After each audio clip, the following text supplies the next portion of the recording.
Welcome back to the Bay Grab Bar podcast. Today, we are so fortunate to have one of my favorite physical therapists with us, Marcy Silverberg.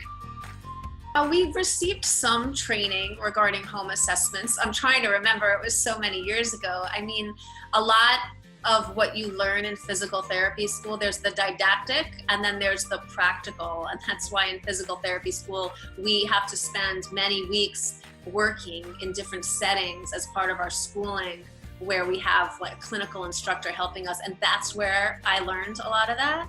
And then, as a physical therapist, you can work in lots of different settings. So when you actually work in the rehab centers or home health, you learn more, you get on-the-job training. A lot of it is you learn the basics in school and then you get that on-the-job training.